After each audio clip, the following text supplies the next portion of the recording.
जमहूरियत में सबसे पहला जो इम्पोर्टेंट फीचर है वो ये है कि अवाम का अपने इदारों ट्रस्ट होता है। स्कोर कर आपके पास बहुत अच्छा था डिफेंड करने के लिए, लेकिन आपका जो सबसे बड़ा मसला है वो आपकी स्पिन बॉलिंग ऑप्शन, आपके फास्ट बॉलर स्टिल मैं कहता हूँ इतना बड़ा इशू नहीं है। पिवटिंग इंजरीज होती है, उसमें ज्यादातर ACL या मेनिस्कल इंजरीज होती है जो टूट जाते हैं, पट्टे फट जाते हैं। आप एक चीज को एक लिमिट तक फैंटेसाइज कर सकते हैं, उसके बाद आपको पता है कि हाँ ये वो चीज है जो आउट ऑफ द बाउंड्री है।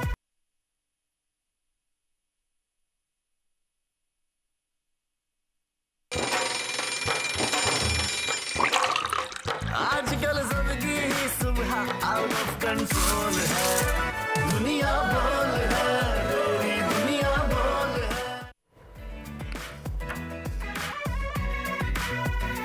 जी अस्सलाम वालेकुम नाज़रीन, प्रोग्राम में आपको खुशामदीद कहेंगे। सुबह खैर, गुड मॉर्निंग। मैं हूं आपके साथ सहरिश ज़ुहैब और मैं हूं नाज़रीन फ़हीम खान। पर प्रोग्राम का आगाज़ जो है वो आज हम अच्छे कॉल के साथ करेंगे, क्योंकि कल रात जो है वो बड़ी ही नतीजा हमारी फेवर का नहीं था। तो अरस्तु का कॉल है जी, मुश्किलात में घबराना नहीं चाहिए क्योंकि सितारे हमेशा अंधेरे में ही चमकते हैं।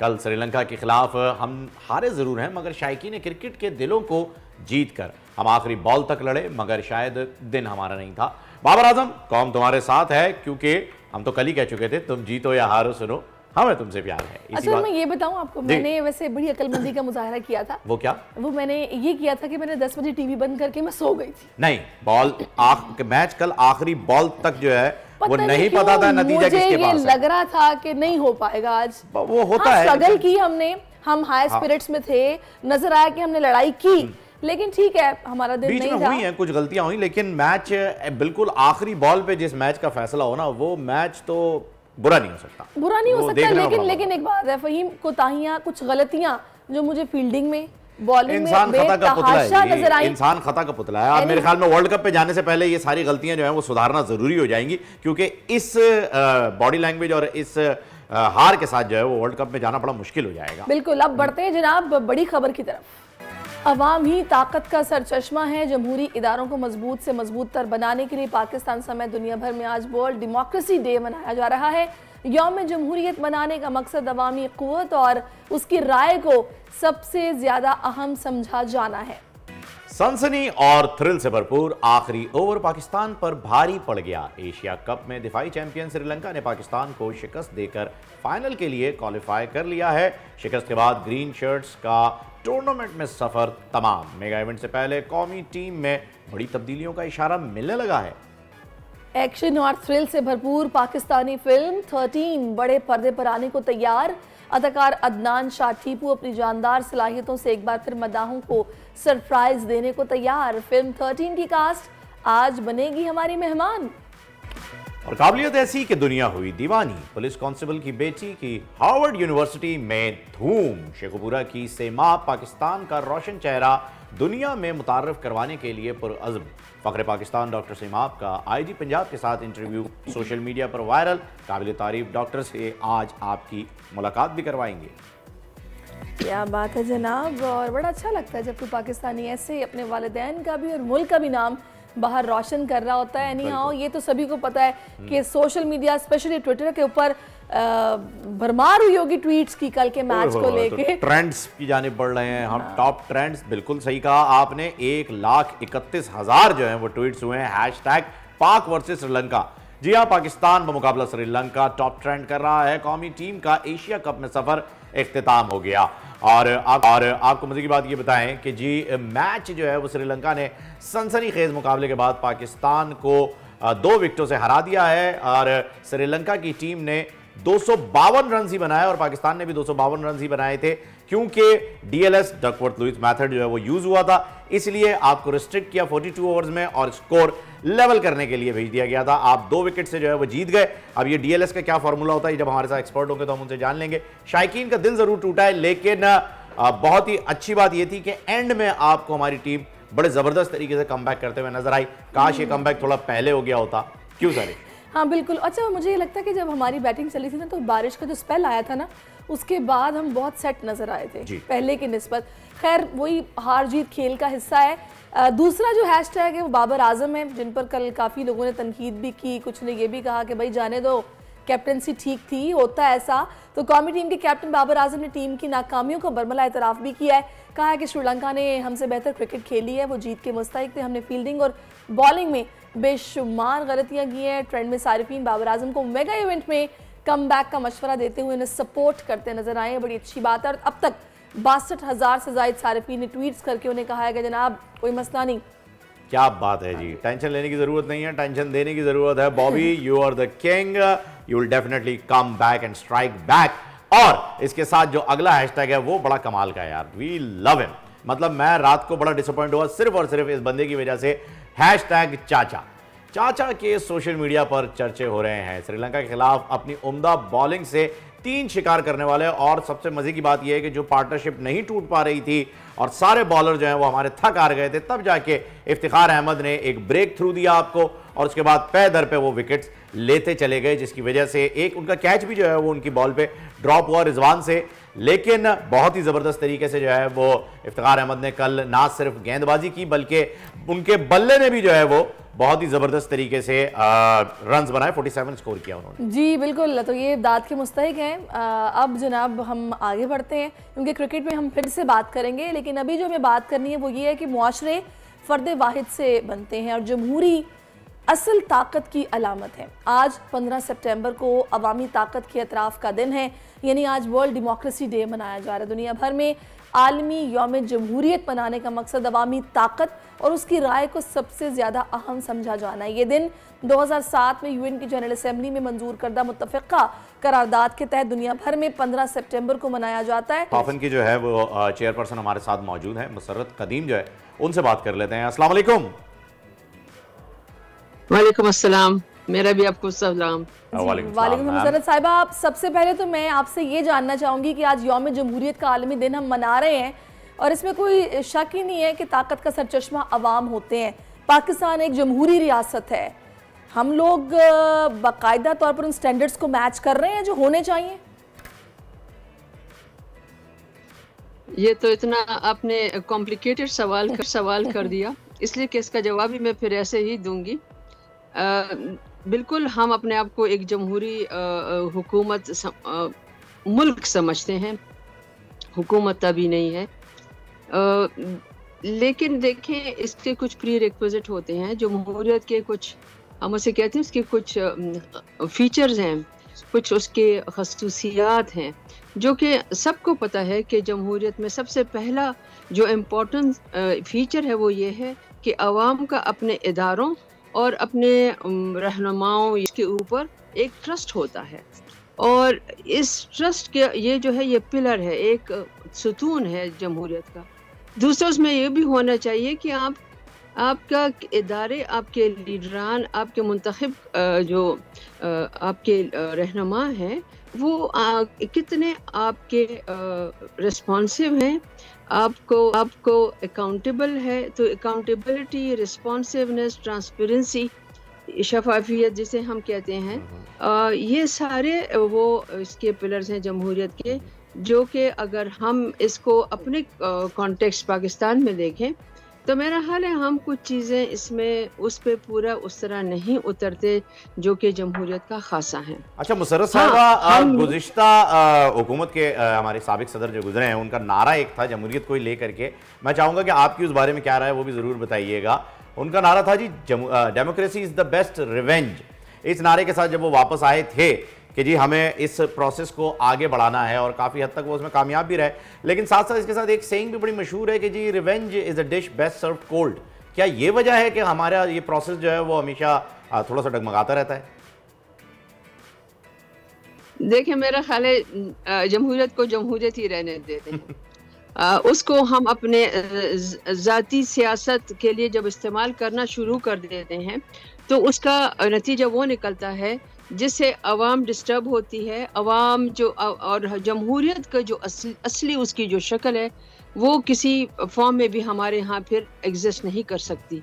तो मेरा ख्याल है कि जमहूरियत मैं थोड़ा अपने पाकिस्तान के कॉन्टेक्स्ट में ये कहना चाहूँगी कि over a period of time, मतलब अगर आप शुरू करें तो इन 70-75 सालों में हमने बहुत लंबी एक बहुत लंबा सफ़र तय किया है, जिसमें बहुत से अप्स एंड डाउन्स आए हैं, और उसमें हम जमहूरियत का सबक सीखते रहे, फिर भूल जाते थे, फिर सिखाया जाता, फिर भूल जाते। ये एक ऐसा अमल है जिसको हमने बहैसियत एक फ़र्द के, पाकिस्तान के एक शहरी को, इसको शहरी के हमें खुद इसको जो है इसकी वो खुसूसियात को समझना पड़ेगा, अडॉप्ट करना पड़ेगा और इसके ऊपर मतलब जो प्रैक्टिकल जो जमहूरियत है जिसमें हम एज एन इंडिविजुअल हिस्सा ले सकते हैं, क्योंकि हम जमहूरियत हमारी वजह से है। और अगर हम इन्फॉर्म होंगे, अगर हम जो है एजुकेटेड, तालीम याफ्ता की मैं बात नहीं करी, एजुकेटेड वो कि जमहूरियत के रमूज क्या हैं, और हम जो है उसके ऊपर इन्फॉर्म नहीं होंगे, तो हम जमहूरियत का एक जो बड़ा है, जो एक मैं कहती हूँ कि बुनियाद है, वो फिर मिस हो जाती है। और वो चूंकि बुनियाद है, तो जब बुनियाद में इस किस्म की कमजोरियाँ हो तो नेचुरली वो प्रोसेस तरह नहीं चलता। क्योंकि जमहूरियत की खूबसूरती है सिटीजन की इंगेजमेंट। जब तक कि आप अवाम इंगेज नहीं होंगे इस पूरे अमल में, इस पूरे प्रोसेस में, वो उसकी खूबसूरती जो है वो निखर के सामने नहीं आएगी। बिल्कुल मुशर्रफ साहिबा, आपने ठीक कहा। मैं असल में आपसे ये जानना चाहती हूँ कि हम अक्सर सियासतदानों के मुंह से सुनते हैं कि जनाब लूली लंगड़ी ही सही लेकिन जमहूरियत को चलते रहना चाहिए, यहाँ पर हमारा मकसद है जमहूरियत को उसकी असल रूह के मुताबिक हम बहाल रखें। क्या वजह है कि हमें लूली लंगड़ी का जो लफ्ज़ है वो इस्तेमाल करना पड़ता है? अगर ये स्टैंडर्ड्स हैं तो हम क्यों उसको उसकी असल रूह के मुताबिक इम्प्लीमेंट नहीं कर सकते, या फिर हमें ये ज़रूरत पेश आती है कि हम किसी तरीके से जनाब इस स्टेटमेंट को रखें कि जनाब लूली लंगड़ी से ही हमने बहाल रखनी है? इसमें कबाहत क्या है? देखें, ये तो इतना एक मैं समझती हूँ कि रिमार्क है जिसके ऊपर हमें कंडेम करना चाहिए इस रिमार्क को, क्योंकि मैंने आपसे कहा जमहूरियत में हर एक हिस्सेदार है। जमहूरियत को बनाने में, जमहूरियत को स्ट्रॉन्ग फुटिंग पे खड़ा करने में हम सबका हिस्सा है, और इसमें ज़ाहिर सियासतदान का एक ख़ास रोल है। तो अगर आप हमारे हिस्ट्री पे देखें, जिसे हम पॉलिटिकल हिस्ट्री कहते हैं, तो अगर उस हिस्ट्री में देखें तो अनफॉर्चुनेटली बड़ी बदकिस्मती की बात है कि वो लोग जिनके कंधों पर जमहूरियत को निभाने की, उसको उठाने की, उसको मजबूत करने की जिम्मेदारी है, वो अपनी जिम्मेदारी उस तरह से निभा नहीं सके। दूसरी जो चीज़ है, हमारे यहाँ देखें, हम एक कॉलोनियल माइंडसेट के साथ अभी रहते हैं। हमारे यहाँ जो कंट्रोल है, हम कंट्रोल्ड कौम हैं, हमें कंट्रोल किया जाता है, चाहे वो हमारे एजुकेशनल इंस्टीट्यूशंस हों, चाहे वो हमारे हुकूमती इदारे हों, चाहे वो हमारे लीडरान हो, चाहे हमारे जो भी जिस लेवल पे किसी को कंट्रोल कर सकता है, यहाँ पर उस तरह की वो कंट्रोलिंग मैं वैसे अगर आप मुझसे इत्तेफाक करेंगी तो मैं तो इस चीज़ के भी खिलाफ हूँ कि हम सारी जिम्मेदारी अपने सियासतदानों पर डाल देते हैं कि जमहूरियत शायद जो अगर वो बताएंगे तो ही जमहूरियत है, वो इम्प्लीमेंट कराएंगे तो ही जमहूरियत है।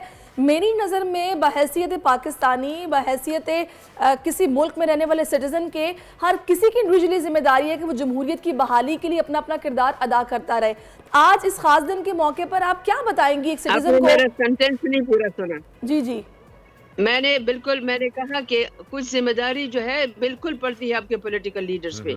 अगर आपको वो जो है, आपको वो एक ऐसे रास्ते पे लगा देते हैं कि जहाँ पर उनको ना सिटीजन की इंगेजमेंट चाहिए, ना सिटीजन का एजुकेटेड वेल इन्फॉर्म चाहिए, उनको बस वो चाहिए जो उनके नाम पे ठप्पा लगा दे। प्लीज, इसमें हमारे सियासतदानों का बहुत बड़ा रोल है। मैं फील्ड में काम करती हूँ। मैं आपकी बात से निगेट नहीं कर रही, बिल्कुल वो होगा मुसरत साहिबा। मैं आपसे ये भी जानना चाह रही हूँ कि इंडिविजुअली हमारी रिस्पॉन्सिबिलिटी क्या है?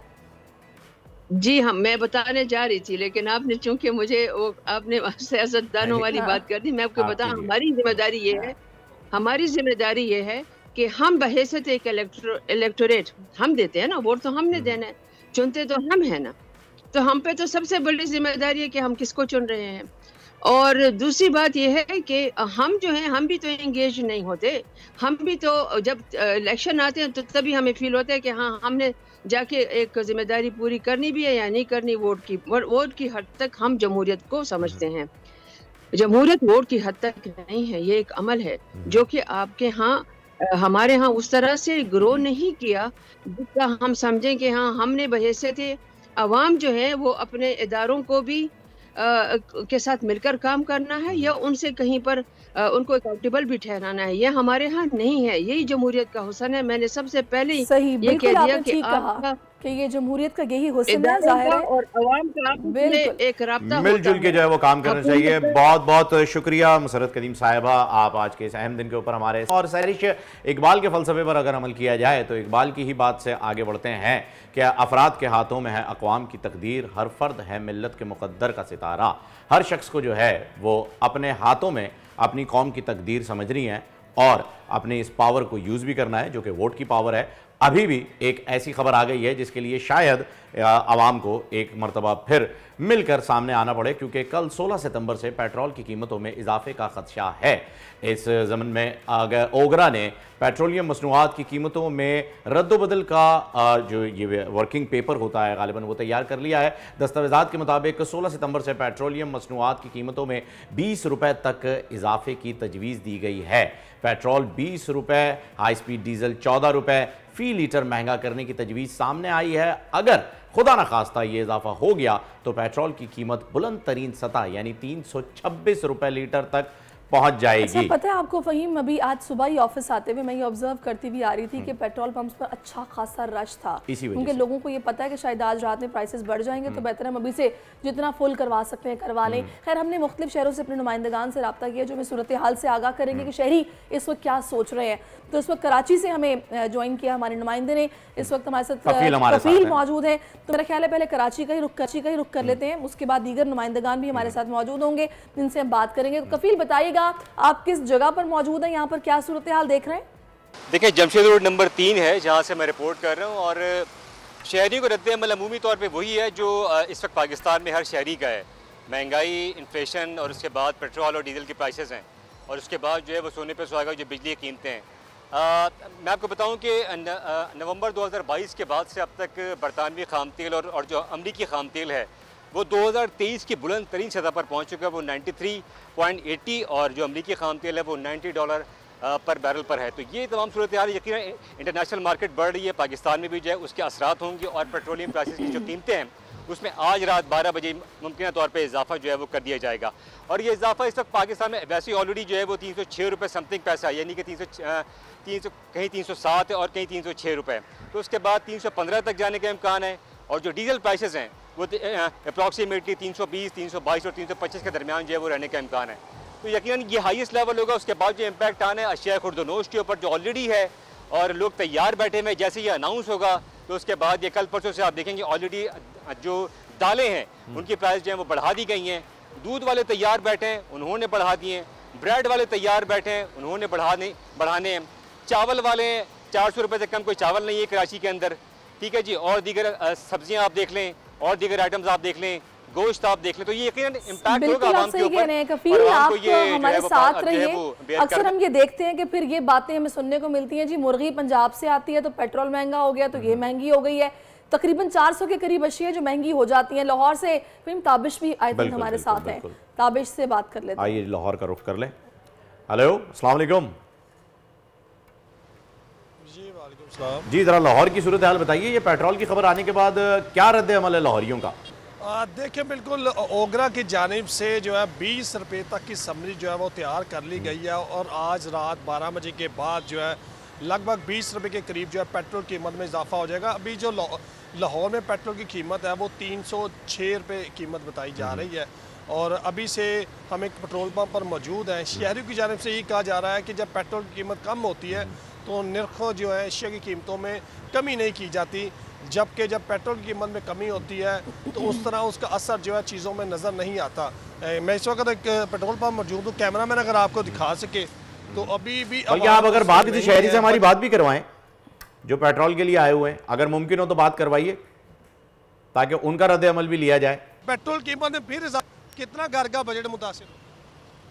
घर का 30-35 हज़ार तकरीबन आती है लागत है। पेट्रोल कम होना चाहिए, बहुत ज़्यादा हो गया। देखिए, सिक्योरिटी गार्ड है, कह रहे हैं पेट्रोल कीमत कम होनी चाहिए क्योंकि ऑयल की कीमत इसके बाद बढ़ेगी। हर चीज़ की कीमत को जैसे पर से लग जाएंगे, जैसे ही पेट्रोल कीमत में इजाफा होगा और जो इंटर ट्रांसपोर्ट सिटी है उसकी कीमतों में इजाफा होगा, तो ओवरऑल जो है हर चीज़ की कीमत में इजाफा जो है पेट्रोल से मुंसलिक किया जाता है। लेकिन जब उसमें कमी की जाती है पेट्रोल कीमत में तो उस तरह उसका असर जो है उसका फायदा जो आप ताबिश हमारे साथ रहिएगा। मैं कफील आपकी तरफ वापस आती हूँ। कफील मुझे ये बताएगा, कभी आपने अरबाब इख्तियार से या फिर इंतजामिया में से किसी से पूछा है कि ये जब प्राइसेस कम होती हैं तो फिर ये हमें अशिया खुरनोश की चीज़ों में कमी क्यों नहीं महसूस होती?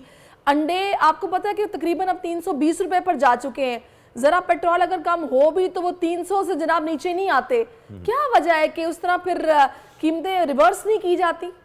देखिए, कराची की बदकिस्मती ये कि यहाँ की जो ज़िला इंतज़ामिया है गुज़िश्ता कई बरसों से या तो जिनकी जिम्मेदारी है मतलब इन जो तमाम प्राइसेस है उसको चेक करना, वो या तो अपने ठंडे कमरों में होते हैं और अगर आते भी है तो वहाँ से वो व्हाट्सएप पर फुटेजेस बनाते हैं और मीडिया को जो है वो जारी कर देते हैं।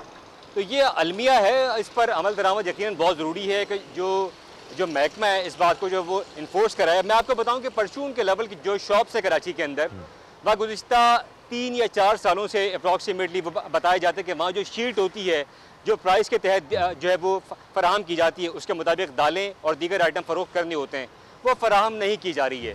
तो अमल दरामद कैसे होगा? आप अंदाज़ा कर लेना, होलसेल मार्केट में ना रिटेल मार्केट में, तो इम्प्लीमेंट कौन कराएगा? इम्प्लीमेंट काम आपका या हमारा नहीं है, हम तो निशानदही कर सकते हैं ना। तो इसके अलावा जो अफसरान हैं वो निकलते नहीं है और अगर निकलते भी तो अपने फायदों में निकलते हैं। अलमिया है, कोई चेक एंड बैलेंस नहीं है कि जनाब प्रॉपर रेट लिस्टें आवेजा की जाए, फिर कोई बंदा हो जो कि जाए और देखे। प्रॉपर है, ये फॉलो नहीं करते हैं, ये कोई भी नहीं करता। अगर आप इनके पास जाएंगे तो उनके अफसरों का काम है कि वो जाके देखेंगे फॉलो कर रहे हैं या नहीं।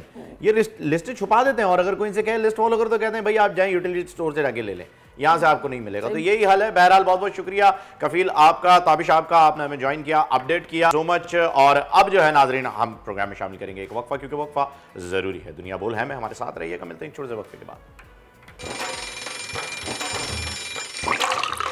आजकल जिंदगी ही सुबह आउट ऑफ कंट्रोल है, दुनिया बोल है, दुनिया बोल है।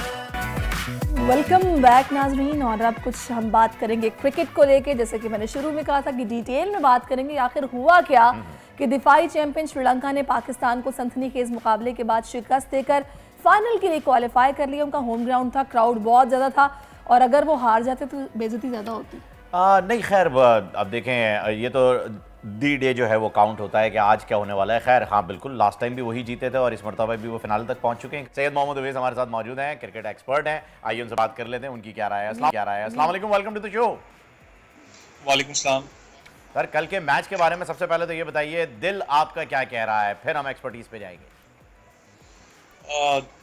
दिल तो कल धक धक कर रहा था, ब्लड प्रेशर कभी ऊपर कभी नीचे, अजीब सी सिचुएशन थी। लेकिन ठीक है, हारे जरूर है लेकिन कल एक फाइट आपको चले थोड़ी बहुत नजर आई है पाकिस्तान टीम की तरफ से, थोड़ी बहुत, मैं कहता हूँ ज्यादा नहीं। एंड में जाके फाइटिंग हो गई थी, उससे पहले बहुत डिप्रेस चल रहे थे, बहुत बड़ी। असल में थोड़ा सा मामलात ये भी थे कि मैं अभी भी थोड़ी देर पहले एक शो में बात कर रहा था, मुझे थोड़ा सा एक सवाल, 2-3 सवाल तो हैं कप्तानी से भी, आपको पता है बहुत से लोगों को सवाल हैं, लेकिन एक सबसे बड़ा ये सवाल है कि पाकिस्तान टीम ने आखिर रिवाइव जोन सी है अफगानिस्तान के खिलाफ जब सीरीज जीती थी उसके बाद से स्टार्ट कर दी है कि पहले टीम एक दिन पहले अनाउंस कर देते हैं।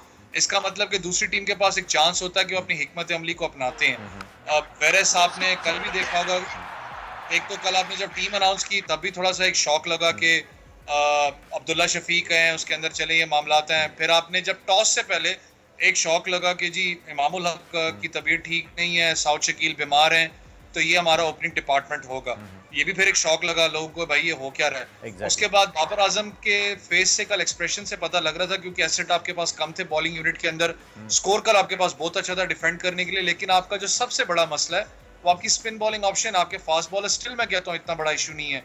ठीक है वो इंजरी प्रोन है, आपके लड़के बाहर बैठे हुए हैं, जमान खान ने राइट टाइम पे आके जरूर अपना क्लिक किया आपके, लेकिन अनफॉर्चुनेट था कि आपने बस फील्डिंग जो सी है वो गलत पोजीशनिंग करके मैच आप हारे हैं। फिर आपने कैच ड्रॉप भी बीच में किए हैं, फील्डिंग आपकी बड़ी नाकिस रही है। लेकिन जब तक आपकी स्पिन बॉलिंग ऑप्शन काम नहीं करेगी, आपके देखे ना शादाब खान लीड करते हैं। आपको नहीं लग रहा है कि बॉडी लैंग्वेज से आपको नहीं लग रहा था कि मैच ऑलरेडी ये जा चुका था इनके हाथ से, इन्हें लग रहा था कि बस हम जीतना ही नहीं चाह रहे हैं। जिस तरीके से बाबर डिप्रेस थे, जिस तरीके से बॉलर डिप्रेस थे, रिजवान से थ्रो छूट रहे थे, वो बैठ जाते थे, बिल्कुल डिप्रेशन उनकी बॉडी उनके फेसेस से नजर आ रहा था।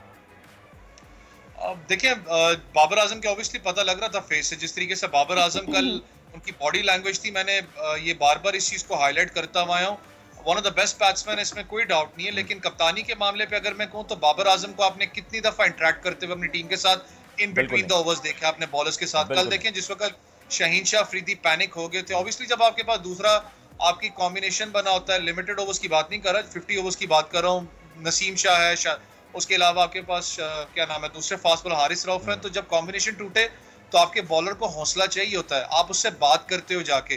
कल मैंने नहीं देखा उनको बात करते हुए ज्यादा। उसके बाद कल आप जब आखिरी ओवर था जमान खान का, शाहीन शाह अफरीदी जमान के पास जाके उसको समझा रहे थे, तब पीछे बाबर आजम आए।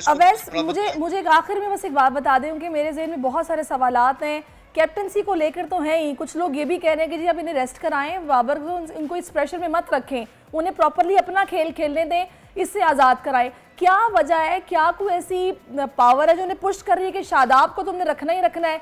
जिस तरह कल उन्होंने बॉलिंग करवाई है, इतने एक्सपेंसिव हो रहे हैं, इतनी ख़राब बॉलें, कोई लाइन लेंथ नहीं थी, क्या वजह है कि शादाब को पूरा ओवर कराया जा रहा है और उनको आगे रखा जा रहा है?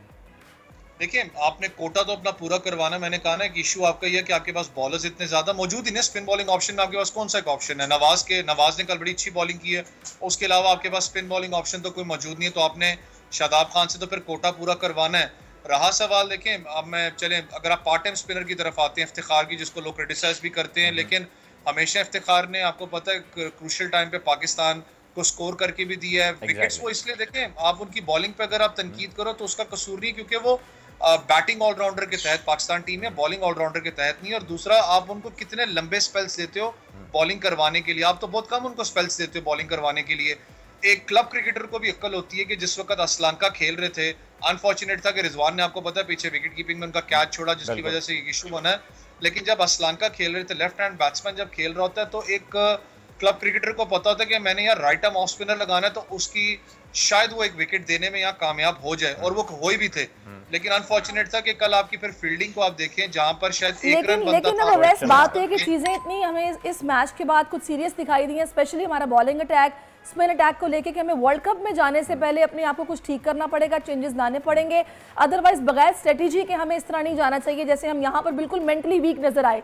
भाई जब इस तरह के मैचेस होते हैं जो कि आपको पता हो कि डिसाइसिव अब मैचेस हैं, आगे आपको जीतना है, तो फिर उसमें इस तरह की तब्दीलियां, ऐसी हिकमत अमलियां नहीं चल सकती। बिल्कुल ऐसा ही यही नतीजा निकलता है। बहुत शुक्रिया आपका। अच्छा, इसके अंदर एक चीज और है, मैं आपको बताऊं सैरिश के प्लेसमेंट किए ना, कल आप 5 नए खिलाड़ियों के साथ खेलें, आधी टीम आपकी नई थी जो पहली मर्तबा एशिया कप खेल रहे थे जिसमें 4 खिलाड़ी, तो ये भी एक प्रेशर होता है कि आपके पास बैकअप नहीं होता, और इसकी वजह जो होती है मेन वो होती है आपके प्लेयर्स की इंजरी। अब ये इंजरी की स्टेजेस होती हैं कि किस स्टेज की है, किस कैटेगरी की है और कितनी सीवियर है। डॉक्टर इमरान अली शाह में ज्वाइन कर चुके हैं, उनसे जो है उनकी राय जानेंगे कि ये इंजरीज जो हैं वो कितना टाइम लेती हैं रिकवर होने में और किस किस स्टेज के ऊपर होती हैं। अस्सलाम वालेकुम डॉक्टर इमरान, ऑर्थोपेडिक सर्जन हमारे साथ नाज़रीन मौजूद हैं। डॉक्टर इमरान, क्या वजह है कि ये हम लोग अक्सर, वैसे तो ये बड़ी अजीब सी बात है कि जब कोई स्पेशल गेम होने वाला होता है ना तो हमें एक धचका मिलता है कि जनाब ये तो जी अनफिट हो गए हैं या फिर इनको रेस्ट का मौका दिया जाएगा तो फिर कोई और खिलाड़ी आएगा।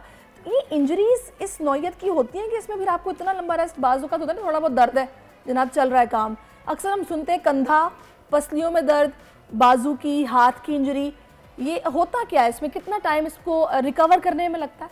Thank you for having me over in your show. देखिए, फर्स्ट ऑफ ऑल इंजरीज तो किसी को भी हो सकती है, चोट जब लगती है बता के नहीं लगती है, it's an event that just happens. अब इंसान का जिस्म है, कोई मैकेनिकल चीज़ तो है नहीं कि ऑयल डाला, बैटरी चार्ज की और भागना शुरू हो गया। तो इंजरीज तो बड़े से बड़े प्लेयर को भी होती है, छोटे से छोटे 12th मैन को भी होती है, बल्कि एम्पायर को भी हो जाती है कभी कभी जब वो फील्ड भाग रहा होता है। बट इंजरीज की प्रिवेंशन, जो कहते हैं ना हमारी मेडिकल टर्मिनोलॉजी में, prevention is better than cure, there are a lot of ways of doing it. और ऐसी बात नहीं, मतलब obviously cricketer players go through a rigorous regime of warm ups before they go on the field. मगर चोट एक दफ़ा जब प्लेयर को लग जाती है, मैं आपको बताऊं, मैं इस तरह के लोगों का इलाज कर चुका हूं जो एक्चुअली बी टीम, ए टीम के मेंबर्स होते हैं जिनको बड़ी इंजरीज होती हैं, लाइक लिगामेंट इंजरीज या नी की या शोल्डर की या एल्बो की, जो कंटिन्यू करते रहते हैं।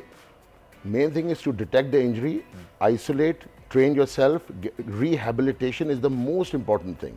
रिहैबिलिटेशन की बात है सर, जिसके ऊपर जो है एक क्वेश्चन इसी में ऐड कर लीजिए, फिर इसे कंटिन्यू कीजिएगा। रिहैबिलिटेशन के लिए हमारी टीम को जो है बिल्कुल भी रेस्ट नहीं दिया। ये सवाल मैं आपसे इसलिए पूछ रहा हूँ क्योंकि आपका क्रिकेट से भी बड़ा गहरा ताल्लुक है, आपके फादर का भी, भाई का भी, सबका भी, तो आप इस पर ज़्यादा डिटेल में जो है वो हमें बता सकेंगे कि एक इंजरी के बाद आपको कितने रेस्ट की ज़रूरत होती है उससे रिकवर करने के लिए। और सेकेंड ये कि आप उस इंजरी के साथ अगर परफॉर्म करने के लिए आ गए हैं तो वो कितना नुकसानदेह होता है? देखिए, it depends on the type of injury और कौन सा बॉडी पार्ट आपका इफेक्ट हो। अगर सिर पे चोट लग गई, बंदा बेहोश हो गया, फिर तो वो पूरे सीजन के लिए आउट हो गया ना। But if it's something like the shoulder और द नी जॉइंट, खासतौर से देखिए नी में पिवटिंग इंजरीज कहलाती हैं। जब हमारे प्लेयर्स भाग रहे होते हैं या रन्स के लिए भागते हैं या बॉर्डर जंप लेता है बॉल करने के लिए, तो पिवटिंग इंजरीज होती है। उसके ज़्यादातर ACL या मिनिस्कल इंजरीज होती हैं जो टूट जाते हैं, फट्टे फट जाते हैं। ये कभी नहीं करना चाहिए। आजा भाई, आगे मालशियों की तरह गर्म कर दिया, कपड़ा लगा दिया, बस जाओ, go back on this. It's not World War I और World War II कि आपको बटालियन को भेज दिया। These players need to come back. Proper पहले डायग्नोसिस होना ज़रूरी है before they even go towards rehabilitation और ट्रीटमेंट। प्रॉब्लम ये है in a lot of places, I have seen, बिलखुसूस क्रिकेट टीम में भी मैंने देखा है, पाकिस्तानी काफ़ी करीब से देखा है, because I been from a cricketing family for a while, कि बस चोट लगती है, लपेटा, फिजियो आएगा, बस मला और बस और फिर बस वापस। You don't even know what the problem is. पूरे 4-5 मैचेस गुजर जाते हैं, फिर कहते हैं यार दर्द कुछ ज़्यादा ही हो रहा है, और फिर इलाज करने लेट्स गो टू इंग्लैंड और लेट्स गो टू ऑस्ट्रेलिया। ऐसा ही Come on, use the resources. Pakistan is a resourceful country now. ऐसी बात नहीं है। अच्छा, हमारे 3 खिलाड़ी जो हैं, अगर हम उनकी इंजरीज की बात करें तो ऑब्वियसली आपके पास उसकी डिटेल नहीं है, तो आप उसमें इन डिटेल तो बात नहीं कर पाएंगे, लेकिन ओवरव्यू एक दे पाएंगे।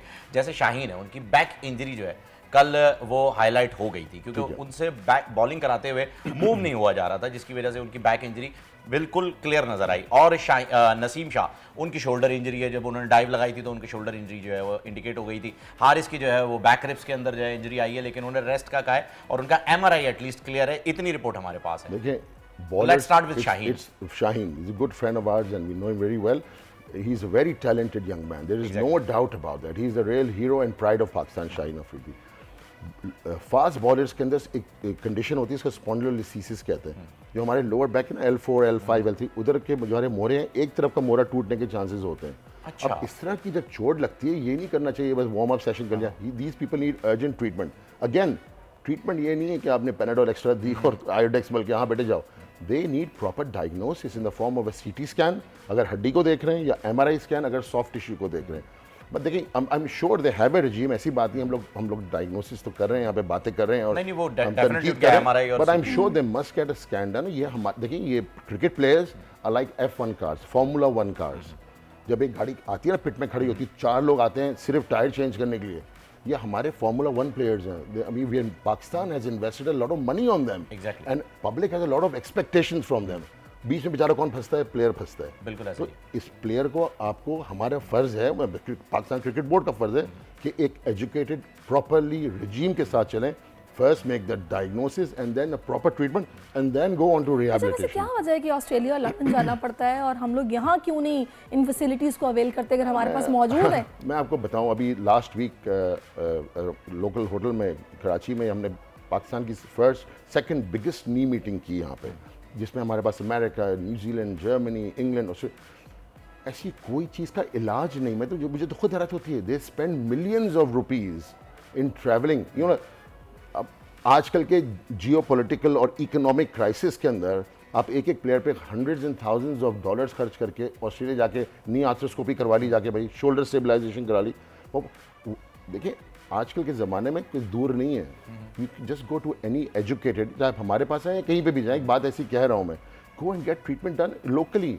हम लोग क्यों ये कॉम्प्लेक्स में रहेंगे अभी तक कि सॉरी टू से लाइक दिस, गोरा ज़्यादा अच्छा इलाज करेगा और गोरे समझते हैं कि पाकिस्तानी डॉक्टर ज़्यादा अच्छे हैं, वो उनको वहाँ पे जॉब देते हैं। Service, I work for the National Health Service in UK, हर जगह। मैंने इंग्लैंड में काम किया। मेरे दोस्त, जो बाकी दोस्त हैं यहाँ पे, पूरी टीम है ऑर्थोपेडिक स्पोर्ट्स इंजरीज की, they worked abroad as well. और वहाँ पे कौन होता है? हम लोग ही तो काम करते हैं वहाँ जाके। यहाँ वही वाली बात है, जब पाकिस्तानी दुबई जाता है, इंसानों की तरह एक लेन में गाड़ी चलाता है, लग जाता है, इंपोर्टेड का स्टैंप लग जाता है, वो जरूरी होता है हमारे मेंटल सिकनेस के लिए। मुझे एक बात बताइएगा, एक मतलब एक ऐसा कॉमन प्रॉब्लम है जो मेरा ख्याल है कि हर घर में हम लोग इसे ज़रूर गुजरते हैं, या ये मिथ है या क्या है, ये आप ज़्यादा बेहतर बता सकते हैं। जब किसी बच्चे को भी चोट लगती है ना, उनके बच्चे भी आपको पता है खेलते हैं, गिरते रहते हैं, हड्डी में चोट लग जाती है, समटाइम बड़ी स्वेयर चोट होती है। कुछ लोग कहते हैं जी गरम टकोर करो उसको, फटाफट कपड़ा गरम करो, लगाओ इसको। कुछ लोग ये कहते हैं कि इसमें आइसिंग करो। करना क्या चाहिए जब फौरी तौर पर आपको चोट लगे, तो बच्चा हो या बड़ा हो, आइसिंग करें या फिर गर्म चीज़ रखें? देखिए, जब बहुत सिंपल सा एक कहते हैं ना, बॉल पार्क रूल कह ले, फिगर कह, जब और एक्यूट चोट लगती है, जब फौरन लगती है, जैसे गिर गई, स्लिप हो गई, पैर मुड़ गया, चोट लग गई, जोर से कंधा लग गया, तो you always ice it, you cool down the place. ये वो एंटी इन्फ्लेमेटरी इफेक्ट होता है, इन्फ्लेमेशन कम करता है। जब लॉन्ग टर्म इंजरी होती है, जैसे बहुत दिन हो गए यार कमर में दर्द हो रहा है या शोल्डर में, जब आप फिजियोथेरेपिस्ट के पास जाते हैं तो उस वक्त heat therapy and physiotherapy that is at a later stage. तो अर्ली स्टेजेस में कोल्ड कंप्रेशन, सो कहते हैं ना ice cold compression, but in the later stages you do warm compression things like that। आप तो फिर दोनों बातें कर रहे हैं। नहीं, ये लॉन्ग टर्म में। Oh no, listen, you didn't listen। Acute मतलब होता है immediate phase में। सही The first 2 weeks हमारे बॉडी में जब भी कोई चोट लगती है या कोई एक्सीडेंट होता है तो पहले 2-3 हफ्ते में इन्फ्लेमेटरी फेज में आता है। So that's the phase you need to cool down a bit। After that you can go towards the आम आदमी के हिसाब से जो मैं समझाऊं ना आपकी बात, वो ये समझाऊं कि सर्दियां आते ही जो दर्द उठता है ना, उसके लिए गरम उसकी टकोर की जरूरत है। बड़ा इंटरेस्टिंग है जोड़ों में दर्द क्यों होता है, इसको to do with atmospheric pressure. ये बड़ी अजीब सी बात है। जैसे ही सर्दियां होती है बिल्कुल पुराने दर्द उठ गए। आपको छोड़े अभी आप चले जाएं स्कर्दू चले जाएं या नथिया गली की तरफ जाएं, जोड़ों में दर्द हो जाएगा 35।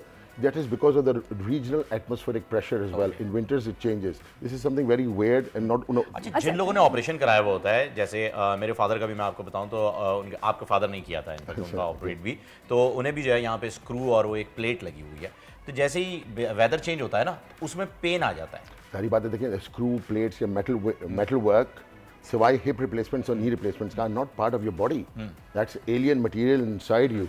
तो कभी कभी खास तौर से अगर प्लेट या मेटल लगा हो जो सुपरफिशियल सरफेस पे लगा होता है, खास तौर से क्रिकेटर्स की जब चोट लगती है उनके लगता है तो वो रिमूव कर देना चाहिए मेरे ख्याल से, क्योंकि वरना जब प्लेयर्स एक्टिव प्लेयर्स गिरते हैं स्क्रू प्लेट्स के साथ तो वो फ्रैक्चर जो हड्डी टूटती है वो उस मेटल प्लेट के करीब टूटती है। तो कहते हैं peri prosthetic fractures. So but obviously again ज्यादा डेंजरस हो जाता है। अच्छा, मुझे एक चीज़ और बताइएगा डॉक्टर साहब, मैंने बतौर पाकिस्तानी ही ऑब्जर्व किया कि हम लोग बिल्कुल भी अपने कैल्शियम इंटेक का ख्याल नहीं रखते, हम लोग अपने टेस्ट नहीं करवाते कि हमारी बॉडी में अगर इसकी डेफिशिएंसी, हम ये ज़रूर बता देंगे मेरी तो टांगों में दर्द रहता है, मुझसे जल्दी उठा नहीं जाता, उठते तो कड़क कड़क आवाज़ आती है। ये मैं जिस हिसाब से ये पूछना चाह रही हूँ कि हमारी जो एक प्रॉपर रूटीन लाइफ है इसमें हमें कब कब इस चीज़ का फॉलो अप रखना चाहिए, या वो कौन सी, दूध का तो हमें पता है पीना है, हम टीवी पे इश्तिहार भी देखते हैं, जिंक का इस्तेमाल जिंदगी में बहुत ज़रूरी है, ये कितना ज़रूरी है? सारे कमर्शियल्स हैं और हम लोग एक नेशन बकौल साउथ ईस्ट एशियन खासतौर से पाकिस्तान में वो समझते हैं कैल्शियम खाना ज़रूरी है। नहीं पता कि सिर्फ अगर कैल्शियम लोगे के साथ विटामिन डी नहीं लोगे तो वो सारा हमारा निकल जाएगा, खारिज हो जाएगा बॉडी से। ये मुझे भी अब पता चल रहा है। और I will tell you something कि मैं कम से कम 4 या 5 पेशेंट हफ्ते में एक दफ़ा, हफ्ते में 4 या 5 पेशेंट देखता हूँ वंस अ वीक, जो ओवरलोडेड होते हैं कैल्शियम विटामिन डी में। इनको कहते हैं टॉक्सिसिटी। इतना जिस डॉक्टर के पास जाएंगे वो कैप्सूल्स लेके खा लिए, डेंजरस, उसके किडनी स्टोन्स होने शुरू हो जाते हैं, विटामिन डी इंटॉक्सिकेशन हो जाते हैं बस थोड़ा। और खुदा की वास्ते मैं आपकी चैनल से बोलूंगा कि लोगों से बोला करें कि कभी भी वो एम्प्यूल्स तोड़ के शीशे वाले पी गए, they are capsules for it now. लोग शीशा पीते हैं, मतलब तोड़ते हैं और फिर पी जाते हैं, साथ में ग्लास भी जाता है। नहीं तो ये तो मुझे भी किसी डॉक्टर ने रिकमेंड किया था, मेरे पास वो इंजेक्शन अभी भी सही डॉक्टर के पास जाएं, मगर डॉक्टर के पास जाइए। उन्होंने मुझे ये बोला कि आप उस इंजेक्शन को तोड़ें और उसमें जो लिक्विड मौजूद है वो दूध में मिक्स करके पिए। कैप्सूल्स फॉर्म में आते हैं, 200,000 यूनिट्स होते हैं, 2 लाख यूनिट होते हैं एक एम्प्यूल। मतलब जो पड़े में उसका क्या करूं अब मैं? आप वापस मेरे ख्याल से किसी को डोनेट कर दें, वो उन्हीं डॉक्टर को दे दें वापस, इंजेक्ट के काम आएगा वो, इंजेक्ट करने के लिए। सो विटामिन डी और calcium toxicity is not a myth, it's a reality.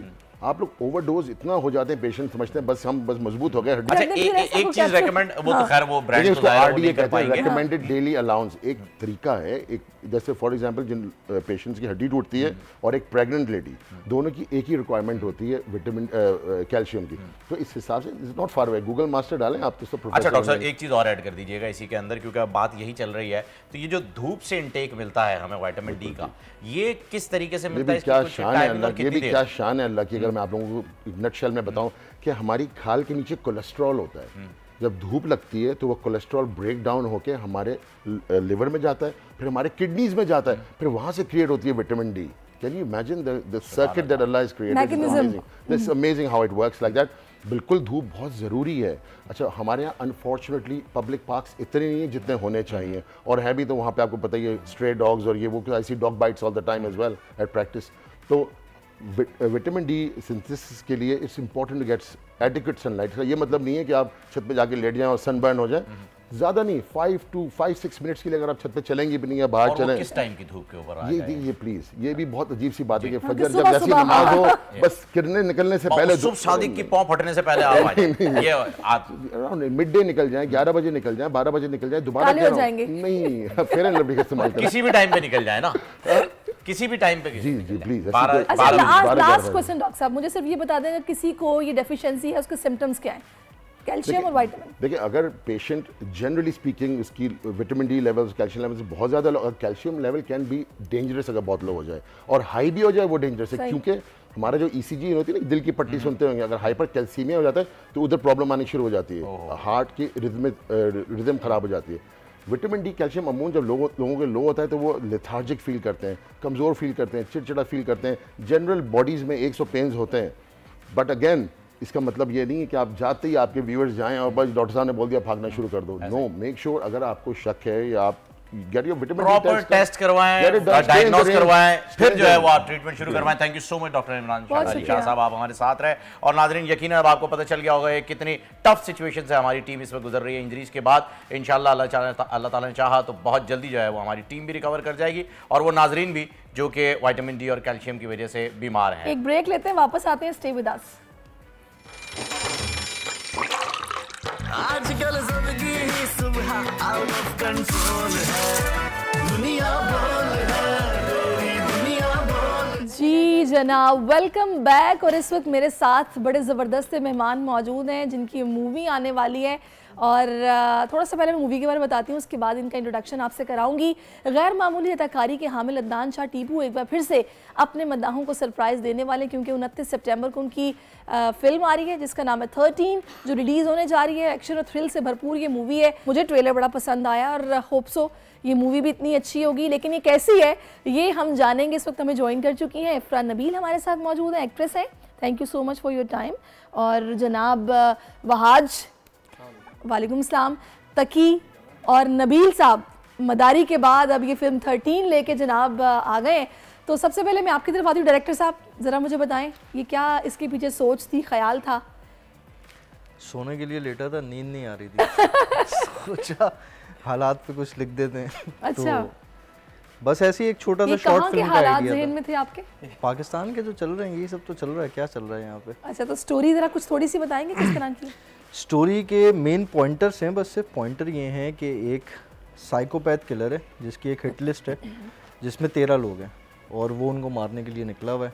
On the other hand एक पुलिस फोर्स है जिसमें मेन जो 2 कैरेक्टर्स हैं हमारे वो तकी और वहाज हैं, और उसके अलावा क्राइम ब्रांच इसमें इन्वॉल्व है जिसमें सलीम मिराज साहब हैं और इफ्रा हैं, और बस इनकी टकरार है पूरी फिल्म के अंदर। मैं चाहूँगी तकी ज़रा थोड़ा सा बताएं अपने कैरेक्टर के बारे में, और कितना मुश्किल रोल था या बिल्कुल आसान था, कैसा एक्सपीरियंस कैसा रहा? चले, वो जो आपने कहा है वो किसी ने सुना मेरे अलावा अब आप बताएं क्या बताएं, कैरेक्टर बताएं। तो जो मैंने कहा था वो रिपीट कर दूं क्या? नहीं आप कैरेक्टर बताएं, वो छोड़े वो रहने दें। अच्छा, नहीं कैरेक्टर बहुत मज़े का था, वो लिखा बहुत अच्छा था, हमारे जो राइटर और डायरेक्टर हैं, और तो करने में बहुत मज़ा आया। और फिल्म की जो असल जान थी वो ये थी कि सलीम मिराज और अदनान शाह टीपू, इन लोगों के साथ मैंने पहले भी बहुत काम किया, लेकिन इस दफ़ा ये लोग मेन लीड्स पे थे, तो इन लोगों के साथ स्क्रीन शेयर करना ये एक बड़े ऑनर की बात थी। बिल्कुल। अच्छा बहाज, आप बताइएगा आपका एक्सपीरियंस कैसा रहा? मेरे लिए तो एक न्यू एक्सपीरियंस था। ये लोग तो फिर भी माशाल्लाह ज़्यादा काम करते हैं और सारे सीनियर्स हैं, सीनियर्स के काम के साथ काम करना इज़ ऑलवेज़ गुड। तो बड़ा अच्छा रहा एक्सपीरियंस और सीखने को बहुत कुछ मिला, और जो हमारी टीम थी बहुत अच्छा था। अच्छा, हाँ, शूट यानी मज़ा आया? बहुत बहुत बहुत। चले, मैं अभी डायरेक्टर साहब से पूछूंगी ना, आप में से तंग किसने किया ज़्यादा? कौन टाइम पे नहीं आता था, कौन कोशिश करता था कि बस निकलो भाई? एनी हाउ अच्छा इफ्रा, व्हाट अबाउट योर कैरेक्टर, कैसा कैरेक्टर था और मुश्किल था, आसान था? आई थिंक सो आप इंस्पेक्टर हैं इस मूवी में? स्पेशल एजेंट अंडर कॉप भी है, लेकिन इस बात से पहले कि मैं सीनियर्स में शामिल नहीं होती हूँ तो मैं टीम में ही, लेकिन मैं इनके सीनियर्स में शामिल नहीं होती। हाँ, नहीं डिफ़िकल्ट था मेरे लिए बिल्कुल, इसलिए कि ये एक ऐसा एक्सपीरियंस था जो ऑब्वियसली लाइफ में आपने कभी किया नहीं होता, but I think as an actor आपको बहुत सारे फेजेस से गुजरना पड़ता है, बहुत सारे डिफरेंट कैरेक्टर्स के साथ। So it was a little bit difficult, but the procedure of the homework and treatment was very long, and I guess कि एक थिएटर आर्टिस्ट होने के नाते आप थोड़ा सा इस चीज़ को ईजीली सॉल्व करते जाते हैं। सही। अच्छा, मैंने वैसे आमतौर पर ये देखा कि जब किसी एक्टर को कोई स्पेशल रोल मिलता है जो उसने उससे पहले कभी नहीं किया होता, तो वो फिर उसको ऑब्जर्व करता है रोल को, या फिर वो किसी या तो इंस्पिरेशन जिससे उसको हो, उस एक्टर को वो रोल करते हुए देखेगा, थाने में तो जाके आप नहीं बैठ सकते कि मैं देखूं पुलिस वाले काम कैसे करते हैं, वो तो बिल्कुल ही अलग तरीके से नहीं, करते हैं। आपके लिए बड़ा शॉकिंग होगा, ऐसा नहीं है, मैं थाने भी गई हूँ and it was kind of a very good experience. I requested one of the family member that I wanted to visit, I wanted to see कि क्या है, किस तरीके से। मैंने जैसे आपसे पहले भी कहा कि being an theatre artist it's very important हमारे लिए कि स्क्रिप्ट को समझना और स्क्रिप्ट में अपने किरदार को समझना कि उसकी क्या डिमांड है, फिर उसको एक प्रॉपर कैरेक्टराइजेशन में उतारना। और मी माई सेल्फ, मुझे ये चीज़ पसंद है कि कोई भी आप कैरेक्टर निभा रहे हैं तो वो बड़ा रूट के साथ होना चाहिए। उसमें बहुत सारे लोगों ने मुझसे इंटरव्यू में ये भी पूछा कि आपने मतलब ड्रेसिंग बड़ी सिमिलर और कलर का आपने बड़ा वो किया और मतलब you put on that time, बहुत सारी चीज़ें। तो मुझे ऐसा लगता है कि जो मैंने ऑब्ज़र्व किया स्पेशली कराची के अंदर, the walk, the talk, the behaviour, you know. अच्छा, यहाँ पे अब आ जाता है कि ज़ाहिर है जो स्क्रिप्ट होगा वो नबील साहब यहाँ बैठे हुए हैं। सम टाइम हम देखते हैं कि वो ख़ास तौर पे कोई खातून अगर ये रोल प्ले कर रही हो ना, तो यहाँ तो वो बहुत सीरियस होता है, या उसमें थोड़ा सा कॉमेडी का पिंच भी होता है कि जनाब वो ग्लैमरस सी एक इंस्पेक्टर है कि वो जनाब जो मुजरिम भी आ रहे हैं वो भी थोड़े से ज़रा लाइनें भी मार रहे हैं और चीज़ें इस तरह की चल रही हैं। कैसा था इनका रोल? यार इनका कैरेक्टर तो सीरियस है, क्योंकि मैं एज फिल्म मेकर ये बिलीव करता हूँ, मेरा थोड़ा अपना स्टाइल है, मैं रियलिटी पे ज़्यादा बिलीव करता हूँ कि आप जितना रियल दिखाएं। पूरी फिल्म में अगर कोई हार्ड कोर कॉमिक कैरेक्टर है तो वो तकी का है। सही। तकी के अलावा और वहाज का इनके साथ, उसके अलावा बाकी सब सीरियस चल रहा है। जो कास्ट आपने पिक की, मुझे ज़रा फर्दन बताएंगे कि इफ्रा ही क्यों? यार ये तो इस तरीके से है कि जिस वक्त मैंने स्क्रिप्ट लिखा था ना, जो मैंने सबसे पहला इंसान अपने जहन में कास्ट किया था वो थे अदनान शाह टीपू, क्योंकि मुझे पता था सीरियल किलर इससे बेहतर कोई नहीं कर सकता। सही कह रहे हैं आप। और जब अदनान भाई को कास्ट किया, अदनान भाई ने 3 महीने काम किया इस फिल्म पे, और ये लाइफ में पहली दफ़ा अदनान भाई एक्चुअल गंजे हुए हैं किसी कैरेक्टर के लिए। अच्छा। कि उन्होंने बाल उड़ाए अपने, फिर वो शर्टलेस भी आए इस फिल्म के अंदर, उन्होंने अपने 6 पैक्स दिखाए। तो क्या बात है। अदनान भाई ने बड़ा हार्ड वर्क किया। उसके बाद फिर जब अदनान भाई के ऑपोजिट आपको कोई बंदा चाहिए जो उनको टक्कर दे, तो वो मैच्योरिटी लेवल में उनके बराबर का होना चाहिए। वो तकी जैसा यंग ऑफिसर नहीं दे सकता एक इतने मैच्योर आदमी को। सलीम मेराज साहब को आपने फिर सलीम भाई उनके ऑपोजिट आए, फिर उनके साथ आपको कुछ और कैरेक्टर्स भी चाहिए। अच्छा, वो दोनों बड़ी बेहतरीन चॉइसेस थी आपकी, क्योंकि मैंने वेरी सॉरी टू से आप लोगों को भी काम करते हुए देखा नहीं है, ज़्यादा मेरी नज़र से नहीं गुजरा, लेकिन उन दोनों को बहुत देखा है, तो वो तो आइडिया है। और इन दोनों को अब आप पहली दफ़ा मेन लीड पे देखेंगे। आपने उनको इस तरीके से, ये मेरी श्योरिटी, ये कभी नहीं देखा होगा पाकिस्तान में, किसी ने उनको इस तरीके से कभी नहीं देखा होगा, क्योंकि वो कभी एक दूसरे के आमने सामने इस तरीके से फेस ऑफ हो गए नहीं आए आज तक किसी भी फिल्म में। तो ये पहली फिल्म है सिनेमा की जिसमें वो फेस ऑफ कर रहे हैं।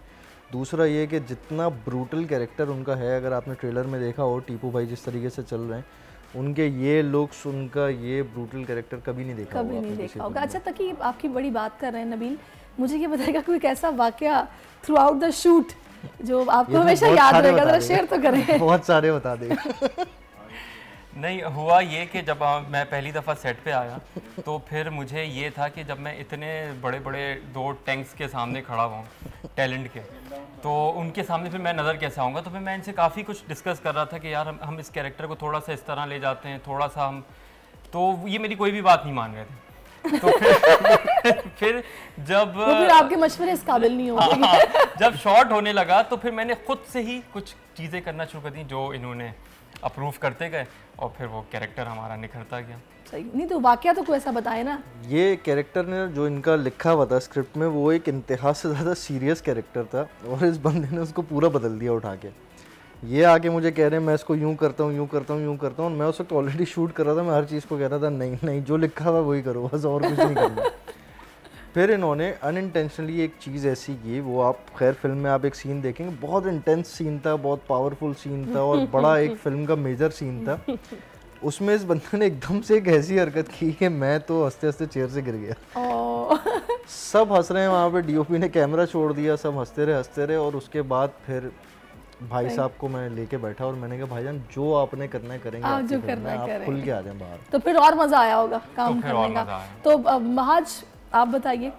मेरे लिए तो सबसे ज़्यादा मुश्किल ये था कि ये जब हम एक सीरियस मूवी चल रही है और प्लान तो था नहीं, स्क्रिप्टेड नहीं था, तो ये लिए सबसे ज़्यादा मुश्किल था फिल्म में शेर लिखना। हाँ तो वो अच्छा तकी का, क्योंकि एक हमारा ये एक मूवी ऐसी है तो तकी इम्प्रोवाइज़ करता था, स्क्रिप्ट में तो कुछ भी नहीं था, अब ये वहाँ पे इम्प्रोवाइज़ कर रहा है और मैं इसके सामने हूँ, तो वो हंसी को कंट्रोल करना तो मेरे लिए तो सबसे बड़ा मेजर टास्क यही था कि मैं अपने कैरेक्टर में रहूँ, हंसूँ ना, बार बार कट करना भी अच्छा तो बड़ा, और ताकि हर दूसरी बात पे कुछ ना कुछ इम्प्रोवाइजेशन लेके आता है जो कि बहुत फनी होती थी। हाँ, थोड़ा सा आपको एक जो ना सॉफ्ट मिले जो साइड मिलेगा मूवी के अंदर वो तकी के कैरेक्टर से मिलेगा। अच्छा, फिर मुझे उसको कहीं ना कहीं सपोर्ट देना होता था उसी हिसाब से कि मैं शट अप कॉल तो नहीं दे सकता कि भाई ये, तो वो कहीं ना कहीं लेके जाना तो मेरे लिए बड़ा डिफिकल्ट था। इफ़रा, आप ये बताइएगा कि अगर कोई आपसे कहे कि भाई हम ये मूवी क्यों देखने जाएं, तो आप क्या जवाब देंगे? मैं ये कहूँगी कि हम अब इतने ज़्यादा मॉडर्नाइज्ड हो गए हैं या इतना टेक्निकली हम साउंड करने लगे हैं कि हम रिलेटेबल चीज़ें देखना पसंद करते हैं। हम फैंटेसी की दुनिया से मुझे जो हालात हैं हम उससे थोड़ा बहुत काफ़ी आगे आ चुके हैं और टेक्नोलॉजी भी हमें काफ़ी आगे ले आई है। कुछ पीरियड तक तो वो चीज़ें अच्छी लगती हैं फॉर अ बिट रिलीफ, जो कि फ़िल्म में इन दोनों का Duo which is the best part. पर मुझे लगता है कि इंसान हमेशा उस चीज़ को ज़्यादा प्रेफर करता है जिससे वो गुजरा होता है, और आप बहुत जल्दी मुझे लगता है कि मासेस उस चीज़ से रिलेट करते हैं जो वो एक्सपीरियंस करते हैं या जो विटनेस करते हैं। आप एक चीज़ को एक लिमिट तक फैंटेसाइज कर सकते हैं, उसके बाद आपको पता है कि हाँ ये वो चीज़ है जो आउट ऑफ द बाउंड्री है। फॉर एग्जांपल हम एक वर्ल्ड क्रिएट करते हैं जिसमें एक खूबसूरत सी हीरोइन होती है, एक हीरो होता है और लड़ाइयाँ झगड़े होते हैं और वो एक एंडिंग बहुत अच्छी होती है एंड ऑल दैट, या जो भी होता है, बट वो आपका एक रिलीफ होता है for an hour 2 hour, that's it. लेकिन हमारे जैसे OTT प्लेटफॉर्म्स हैं, अब उन पे इस तरह की वेब सीरीज़ और इस तरह की चीज़ें आने की, लोग कहते हैं हाँ ये हमारे मुल्क में होता है, हाँ ये हमारे शहर में होता है। अच्छा, इस मूवी में कोई शॉर्ट मैसेज भी है या फिर? इसमें शॉर्ट मैसेज बिल्कुल है, वो हर फिल्म में होता है। मैं थोड़ा सा आपको बताता हूँ इस बारे में कि जब से कोविड आया है ना, आपका ऑडियंस का नज़रिया बदल गया फिल्म देखने का OTT प्लेटफॉर्म्स की वजह से। जो हमारे बहुत सारे OTT प्लेटफॉर्म्स हैं, वेब सीरीज़ ने बहुत माइंड चेंज कर दिया। अब आपको नहीं चाहिए सिनेमा पे वो पिंक कलर के दुपट्टे में स्लो मोशन में लड़की निकल के आ रही है, वो चीज़ें जो जिनकी आप कॉपी कर रहे हैं ना, हो गई कि लोग टिकट खरीदते वक्त भी परेशान हो। एग्जैक्टली, मसले मसाइल है ना, तो उसमें एक इस टाइप का जॉनरा या इस टाइप की फिल्म आपने नहीं देखी होगी पाकिस्तान में अभी तक, क्योंकि बड़ा डिफरेंट पैटर्न की फिल्म है। दूसरा, आप बाहर के बहुत सारे एक्टर्स हैं जिनकी आप तारीफ़ें करते हैं, तो मैं आपको लिटरली बता रहा हूँ आप ये फिल्म देखने इसलिए आएँ क्योंकि मैं श्योरिटी देता हूँ कि आपने अदनान शाह टीबो, सलीम मिराज को ऐसा। अच्छा, अभी आपने बाहर की बात की है, मुझे ये बताएगा कि हम लोग बाहर की जो मूवीज़ या वेब सीरीज़ देखते हैं ना, उसमें वजह एक क्योंकि एनिमेशन किस कमाल की है, फिक्शन जब हम देखते हैं तो हम कहते हैं यार मज़ा आ गया, तो आप लोगों ने भी यूज़ किया टेक्नोलॉजी? अब आप बताएं ना, उस फिल्म का बजट होता है 200 करोड़, यहाँ पे बजट होता है 2 करोड़ में रहते हुए कर रहा है। तो फिर मैं कैसे वो वाली आपको एनिमेशन दिखा दूँ यहाँ की फिल्म में, जब आप लेकिन आपको इसमें कंटेंट बहुत अच्छा मिलेगा, आपको इसमें एक्टिंग, परफॉर्मेंसेस, वो सब कुछ आपको अप टू द मार्क मिलेंगे। सही। अच्छा, लास्टली मुझे ये बताएगा कि फिल्म बहुत अच्छी है, कंटेंट बहुत अच्छा है, कास्ट बहुत अच्छी है, जब तक उसकी मार्केटिंग या डिस्ट्रीब्यूशन अच्छी नहीं होगी वो फायदा ही नहीं है। Exactly. क्या कर रहे हैं इसके लिए? आपके शो में बैठे हैं, प्रमोशन के लिए बैठे देखनी है आपने, जाके देखनी है। यहाँ अच्छा, चाय पीने थोड़ी आए। आई मीन टू से कि बाज़ औक़ात वो झगड़े भी तो खत्म नहीं, डिस्ट्रीब्यूटर ने मना कर दिया, सिनेमास के इश्यूज में उस ऐसा अल्हम्दुलिल्लाह अभी तक तो कोई ऐसा सीन नहीं है हमारी फिल्म में, अभी तक सब स्मूथ जा रहा है, सब चीजें चलिए जी, जबरदस्त। अच्छा, लास्टली मैं चाहूंगी इफ्रा से शुरू करते हैं, मैसेज क्या देंगी आप? मैसेज मैं ये देना चाहूँगी जितने भी सुनने वाले हैं कि प्लीज़ आएँ और देखें, और एक very important message that don't pass your judgments before, जब तक वो चीज़ रिलीज़ नहीं होती आप उसे देखें ना, और कंपैरिजन्स ना करें कि अच्छा हमारे मुल्क में ये चीज़ ऐसे हो रही है, नहीं ये तो ऐसा है, ये वहाँ पर ऐसा होता है। फिल्म तो फिल्म होती है ना, फिल्म होती है, आप एंजॉय करें, बस एग्जैक्टली एंजॉय करें और अपने कंटेंट जो है उसको सपोर्ट करें, अपने कंट्री के मीडिया को, अपने कंट्री के सिनेमास को सपोर्ट करें। अगर आप चाहते हैं कि वो ग्रो करे और फिर आप एक लेवल पे लेकर आएँ और कंपैरिजन्स करें, तो प्लीज़ आए, देखें और सपोर्ट करें। हाँ, please come and do watch the movie, बहुत अच्छी है, बहुत मेहनत है इसमें और डिफरेंट स्टोरी है, ऐसी बहुत कमी है। लोग आएँ और देखें, और ट्रेलर से लोगों को अंदाज़ा हो रहा है कि ये मूवी कैसी है। प्लीज़ आइए इस फिल्म को देखने के लिए, क्योंकि ये फिल्म वाकई में अच्छी है। वाकई में अच्छी है, ये अच्छा है, वाकई में अच्छी है। नबील? ये मेरा वो टिपिकल बयान नहीं है कि इंडस्ट्री को सपोर्ट करें, ये वो, आपने ट्रेलर देखा, आपको फिल्म अच्छी लग रही है, आप देखने के लिए आएँ, फिल्म आपको अच्छी लगे आप तारीफ़ करें, नहीं अच्छी लगे आप बुराई करें। और इन सब में से आपको तंग किसने किया ज़्यादा? इन सबको मैंने तंग किया, ये उल्टा काम है यहाँ पे। अच्छा, उल्टा काम है। इनसे पूछेंगे ये इन्होंने बहुत तंग किया, मुझे किसी ने तंग नहीं किया। चले जनाब, जबरदस्त, thank you so much all of you for your time. और इस वक्त अदनान शाह टीपू साथ नहीं है, उनके लिए भी बेस्ट विशेज़ हैं, क्योंकि उनकी अदाकारी में ट्रेलर में देख के पता चल गया बड़ी जानदार है। और सलीम मिराज साहब को भी आपने लाजमी देखना है। तो जनाब फिल्म 13 आपने याद रखनी है, 29 सितंबर को रिलीज़ हो रही है, तो जाके देखनी है। अब एक ब्रेक लेते हैं, ब्रेक के बाद वापस आते हैं। Stay with us. आजकल जिंदगी ही सुबह आउट ऑफ कंट्रोल है, दुनिया बोल है, तेरी दुनिया बोल है। जी वेलकम बैक नाजरीन। एक बहुत ही जबरदस्त शख्सियत है जो हमें ज्वाइन कर चुकी है। और ये देखें, इन ऐसी शख्सियत जब हमारे प्रोग्राम में होती है ना, तो यकीन करें हमारा सर फख्र से बुलंद हो जाता है और हमें लगता है कि वाकई कि कोशिश करे इंसान तो क्या हो नहीं सकता। पंजाब पुलिस की एक गरीब पुलिस कांस्टेबल की बेटी ने आला तालीम भी हासिल की और अपनी सलाहियत से दुनिया को इस तरह मनवाया कि उन्हें हार्वर्ड यूनिवर्सिटी में लेक्चर देने के लिए बुलाया गया। सिमाब ने जिस तरह पाकिस्तान का नाम रोशन किया है, ये देखते हुए आईजी पंजाब अस खुद उनका इंटरव्यू लेने के लिए पहुंच गए। Very proud moment for us, you know कि जिस तरह से इनको बुलाया गया कि भैया आप आए आके लेक्चर दें, तो ये कैसा जर्नी रहा, कितनी मेहनत की यहाँ तक पहुँचने में। इस वक्त डॉक्टर सिमाब महमूद हमें ज्वाइन कर चुकी हैं। अस्सलाम वालेकुम doctor Seemab, welcome to our show. वालेकुम अस्सलाम। हाँ अच्छा डॉक्टर सिमाब, मुझे बताइएगा ये कैसे मुमकिन हुआ, माशाल्लाह से ना सिर्फ पाकिस्तान में बल्कि हार्वर्ड यूनिवर्सिटी में आपकी धूम हो गई है और पाकिस्तान का मस्बत चेहरा आपने उजागर किया, कैसा एक्सपीरियंस था? Actually, it all starts when I attend the Planetary Health annual meeting in 2021. Later, I applied for Planetary Health Campus Ambassador, or I got selected among 150 applicants only from Pakistan. So I worked with them in the later year, और फिर I got selected as for 3 positions role in the conference.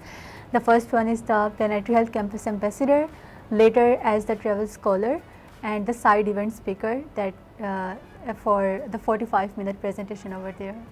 अच्छा ज़बरदस्त। Doctor साहबा ये बताइएगा कि आप के सिबलिंग्स के बारे में बताइए, कितने बहन भाई हैं और किस तरीके से जो है वो कितनी एफर्ट्स के साथ आपने ये तालीम हासिल की है, क्योंकि आपका फैमिली बैकग्राउंड जो है वो इतना फाइनेंशियली स्ट्रॉन्ग नहीं, और फिर उसको देखते हुए आपने वो कारनामा अंजाम दिया है जिसके लिए मैं तो ये कहूँगा कि करोड़ों रुपए भी अगर किसी इंसान के पास हो तो भी इल्म की जो दौलत है उससे आप माला माल हैं। For the first, I am the only daughter और मेरे 2 भाई हैं और I am in between, like the one is elder and the other one is younger. और for the education, I must say कि this is a support from the parents, and we actually belong to a village and we are the only one, like मेरे बाबा, who came to the city for our education.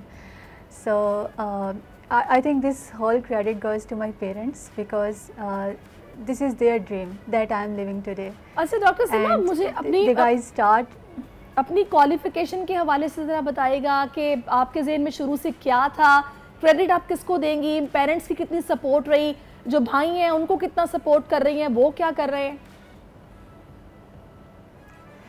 Well, I was interested in technology side and still I am interested for the engineering or technology. लेकिन although the medical is also fascinating field and now I am driving into it, so it's all about that I came through my father's dream in the medical field and now it becomes my dream as well. So currently I am at Fatma Medical University, second year medical student. अच्छा, जिन लोगों के लिए आप motivation है, जाहिर है वो मैं भी अभी अंग्रेजी ना समझ पा रही हूँ, तो आप उर्दू में भी उनको बता सकती हैं कि आपका सफ़र कैसा रहा, आपने क्या सोचा था और आगे आप क्या करने वाली हैं? मेरा सफ़र लाइक शुरू से ही स्कूल से I am the student who is going to be the brilliant and not in the curricular activities but in the extracurricular activities. So this chain goes on in my university as well, or though what I am planning for is to working in the neurosurgery field along with the research. The research is something that always fascinates me and that brings to that opportunity in the Harvard as well. अच्छा ये ज़रूर बताइएगा कि IG साहब से जब आपकी मुलाकात हुई और ये इंटरव्यू का सेशन हुआ तो कैसा एक्सपीरियंस आपका था, क्या एक्सपेक्ट कर रही थी कि वो क्या बातें हुई, किस तरीके से ये सारी चीज़ें जो है वो अमल में आई, उसकी तरह से डिटेल बताइए, क्या बैकग्राउंड स्टोरी रही उसकी? उसकी बैकग्राउंड स्टोरी ये थी कि आई डिडंट नो बिफोर कि मेरा इंटरव्यू आईजी साहब के साथ होगा. I was preparing for my test, that was my stage for the anatomy tomorrow, and later I receive a call from बाबा के सीमा अब आपको आना है. एंड आई वॉज लाइक कि मेरा कल टेस्ट है, मैं नहीं आ सकती. बट लेटर आई सेड कि okay for 2 hours only. Then I went to IG साहब and it was surprise for me as well. But the way IG साहब treats me and the way he provide an image to the world, that why and every parent should focus on their children despite what are the financial or the other social conditions are. It's inspiring for me. Very nice. अच्छा सीमा, आप बताइएगा आपके plans क्या हैं, क्या सोचा है? फिर ज़ाहिरा भी आपने मुझे बताया कि आप जिस विलेज से बिलोंग करती हैं वहाँ पर क्या सूरत हाल है, क्या आप सोच रखती हैं कि अपने गाँव के बच्चों के लिए आप कुछ करना चाहती हैं? बिल्कुल. As I'm going to be a medical student or in future healthcare profession, so as everyone envision to improve the healthcare facilities there, or it's not only that I envision, it's my Baba vision. He tells me every day whenever we discuss on this matter, कि Simab, you have to bring back to your village as well. Like it's something that you can do is to visit and to build something, a kind of hospital stuff.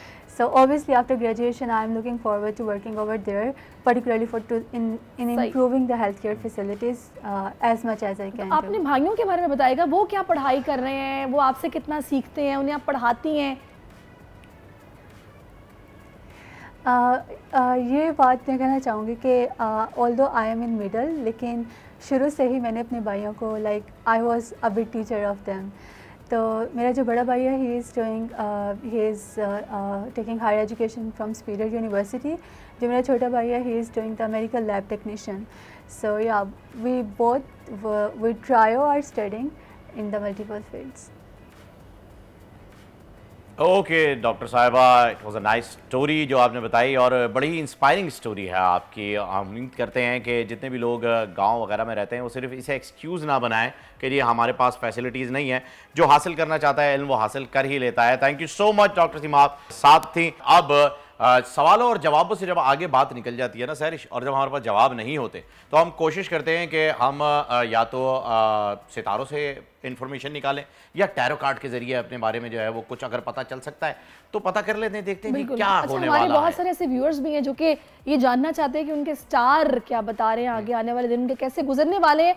तो उनसा शाह इस वक्त में join कर चुके हैं. अस्सलाम वालेकुम Unsa, welcome to our show. Good morning. Morning. वालेकुम सलाम, good morning. Thank you Sairish, Waheem. अच्छा जी, उनसा साहिबा, मैं कंफ्यूज हो गया क्योंकि आपने प्रेडिक्शन कर दी थी कल मैच के जीतने की. सबसे पहले तो मैं ये आपको कहना चाहूंगा, आपके कार्ड ने आपको धोखा दिया है या आपने हमें धोखा दिया है या सरफराज ने सबको धोखा दिया है ना खेल के, या सरफराज को किसी ने धोखा दिया है. आखिर हो की रिया है? बस ये है कि पाकिस्तान की तरफ से जो है ना, क्या कह सकते हैं, सारे मैचेस पाकिस्तान के तकरीबन इतने अच्छे नहीं जा रहे हैं इस एशिया कप में, तो उनको और मेहनत करनी चाहिए मुझे लगता है. नहीं, आप बेफिक्र हैं, हमने एशिया कप से निकाल ही दिया उनको. अच्छा नहीं खेल रहे थे, हमने कहा वो जाओ भाई वापस, चलो आ जाओ, come back please, come back. हमने कहा साइमन नहीं, साइमन को नहीं, हमने अपनी टीम को कहा आ जाओ प्लीज कम बैक. अच्छा देखिए, गेम है और गेम में हार जीत तो होती रहती है. तो उनसे हार जीत बिल्कुल होती रहती है, लेकिन खैर वक्त आएगा तो आपसे कार्ड्स निकलवाएंगे वर्ल्ड कप के, कि अल्लाह करे कि उसमें ही हम सुरखरू हो जाएं. एशिया कप तो निकल गया और नई गड्डी से निकलवाएंगे, पुरानी वाली में हार गए हम. आपके कार्ड ने धोखा दे दिया. अच्छा, होरोस्कोप क्या कह रहा है जरा बताएंगी? पैसा चले, बल्कि होरोस्कोप मैं पूछती हूँ, आज सुना है जी पेट्रोल आज रात में फिर से महंगा होने वाला है, हो रहा है नहीं हो रहा? कार्ड्स क्या कह रहे हैं? जी, फूल की एनर्जी नजर आ रही है, तो कुछ हद तक शायद महंगा हो सकता है. पॉसिबिलिटी तो है महंगा होने की. फूल की एनर्जी, आगे बढ़ने की एनर्जी है, तो मुझे लग तो रहा है कि कुछ हद तक बढ़ेगा, लेकिन ज्यादा नहीं बढ़ेगा, लेकिन कुछ 4-5 अल्लाह करे काकड़ साहब को थोड़ा सा इसमें रिलीफ देने की कोशिश पूरी करें अपनी, अदरवाइज IMF के हाथों तो फिर हम मजबूर तो हैं ही. खैर, अब होरोस्कोप की तरफ आ जाएं, क्या कह रहे हैं सितारे? जी, और उसको एरीज की बात करते हैं, आने वाला टाइम जो एरीज वालों के लिए कोई खुशखबरी लेकर आ रहा है। काफी खवातीन एरीज जो हैं कंसीव भी कर सकती हैं, रिलेशनशिप लव लाइफ के हिसाब से भी गुड न्यूज आ सकती है, कोई जॉब इंटरव्यू बिजनेस के हवाले से भी कोई गुड न्यूज उनको मिल सकती है। टॉरस वालों के पास पैसा आ सकता है, हैप्पीनेस नजर आ रही है, शादी के काफी टॉरस वालों के चांसेस नजर आ रहे हैं, बिजनेस जो है वो ग्रो कर रहा है, प्रॉफिट नजर आ रहा है।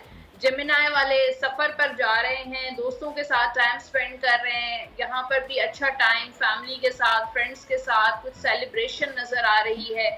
कैंसर वाले जो हैं रोमांटिक टाइम नजर आ रहा है, किसी को प्रपोज कर सकते हैं, प्रपोजल आ सकता है, शादी फिक्स हो सकती है, ट्रैवलिंग भी हो सकती है। बहुत शादियां करवा रहे हैं। कैंसर और टॉरस की शादी हो गई। आगे कैंसर के बाद है लियो वालों के कामों में थोड़ी रुकावटें आएंगी, डिलेज हो इनकी शादी नहीं हो रही, पैसों की शादी के मामलात जो हैं वो डिले का शिकार हो सकते हैं। लियो के बाद है वर्गो वाले भी जो है थोड़ा गुस्से पे कंट्रोल करें और कोई भी काम करना है थोड़ा मुस्तकिल मिजाजी के साथ करें। थोड़ा लियो वालों के साथ है कि हाइपर हो जाते हैं, जज्बात में आके काम छोड़ देते हैं, तो काम को जरा थोड़ा लॉन्ग टर्म लेकर चलें तो कामयाबी होगी। वर्गो वालों के बाद है जनाब ये लिब्रा वालों के पास भी कोई गुड न्यूज आ सकती है, कोई जॉब इंटरव्यू हो सकता है, कोई प्रपोजल आ सकता है। और आगे सेहत का थोड़ा सा लिब्रा वाले ख्याल रखें, सेहत में कुछ गड़बड़ नजर आ रही है स्ट्रेस की वजह से या स्टमक में कोई प्रॉब्लम हो सकती है, तो अपनी हेल्थ का ख्याल रखें।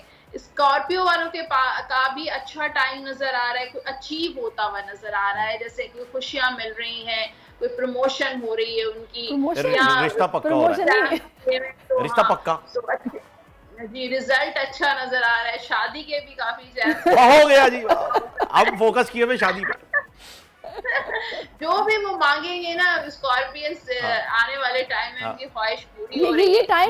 जहेज में जो भी मांगेंगे मिल जाएगा।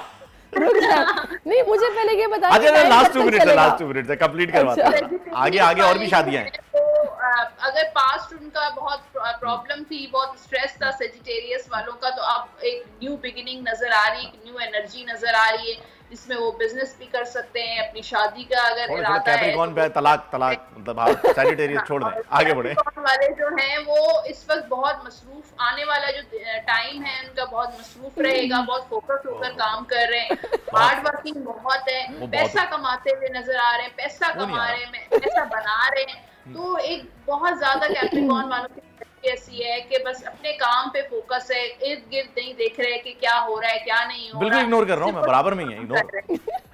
एक्वेरियस वालों की विशेस पूरी हो रही हैं, शादी से रिलेटेड विशेस हो सकती हैं, लव लाइफ से किसी को पसंद करते हैं उससे शादी हो सकती है, लव मैरिज हो सकती है, ट्रैवलिंग करना चाहते हैं या आउट ऑफ कंट्री जाना चाहते हैं, वो भी उनकी विश पूरी हो सकती है। तो कोई भी ख्वाहिश एक्वेरियस वालों की पूरी हो रही हैं। पाइसेस वालों के लिए थोड़ा सा जो है वो किसी से हर्ट हो सकते हैं, किसी से धोखा मिल सकता है, तो सोच समझ के दोस्त बनाएं, या अगर बिजनेस करना है, पैसा लगाना है तो केयरफुल रहें, वरना केयरफुल रहें, सोच समझ के लगाएं, धोखा मिल सकता है, ठुकरा के मेरा प्यार वाली फीलिंग आ सकती है, क्योंकि हमने 7 स्टार्स की शादियां करवाई हैं आज, अल्लाह करे कि वो शादियां हो जाए, हमें दीजिएगा अल्लाह जो है वो, उनका बहुत बहुत शुक्रिया हमारे साथ थी। हम मिलेंगे अब आपसे मंडे को, मुझे और सैरिश को दीजिए इजाजत, अल्लाह हाफिज। आजकल जिंदगी ही सुबह आउट ऑफ कंट्रोल है, दुनिया बोल है, दुनिया बोल है।